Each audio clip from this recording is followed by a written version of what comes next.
Écoute, il y avait un homme d'entre les pharisiens nommé Nicodème, un chef des Juifs, qui est venu auprès de Jésus dans la nuit et lui dit: Rabbi, nous savons que tu es un docteur venu de Dieu, car personne ne peut faire ces miracles que tu fais si Dieu n'est avec lui. Jésus lui répondit: en vérité, je te le dis, si un homme ne naît de nouveau, il ne peut voir le royaume de Dieu. Nicodème lui dit: comment un homme peut-il naître quand il est vieux?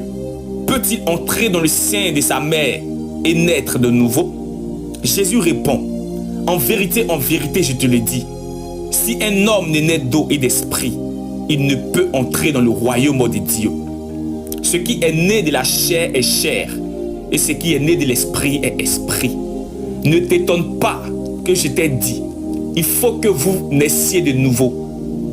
Le vent souffle où il veut, et tu entends le bruit, mais tu ne sais d'où il vient, ni où il va.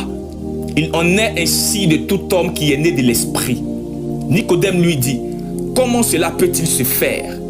Jésus répond: tu es le docteur d'Israël, et tu ne sais pas ces choses. En vérité, je te le dis, nous disons ce que nous savons, et nous rendons témoignage de ce que nous avons vu, et vous ne recevez pas notre témoignage. Si vous ne croyez pas quand je vous ai parlé des choses terrestres, comment croirez-vous quand je vous parlerai des choses célestes?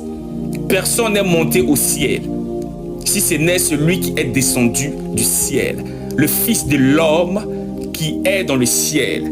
Et comme Moïse éleva le serpent dans le désert, il faut de même que le Fils de l'homme soit élevé, afin que quiconque croit en lui ait la vie éternelle. Car Dieu a tant aimé le monde qu'il a donné son Fils unique, afin que quiconque croit en lui ne périsse point, mais qu'il ait la vie éternelle. Dieu en effet n'a pas envoyé son Fils dans le monde pour qu'il juge le monde, mais pour que le monde soit sauvé par lui.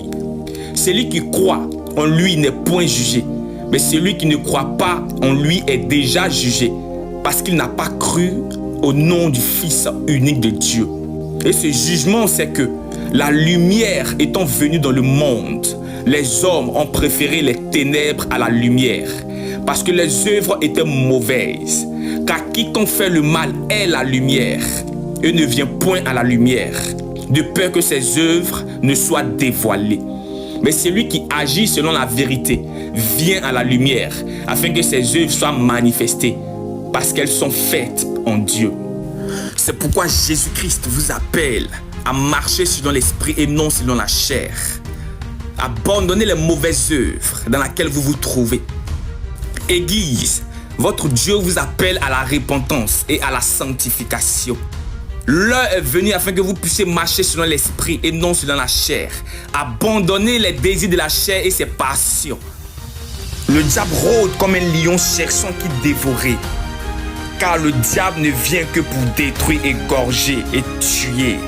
Mais Jésus-Christ est venu afin que ceux qui croient en lui puissent avoir la vie éternelle. Que Dieu vous bénisse.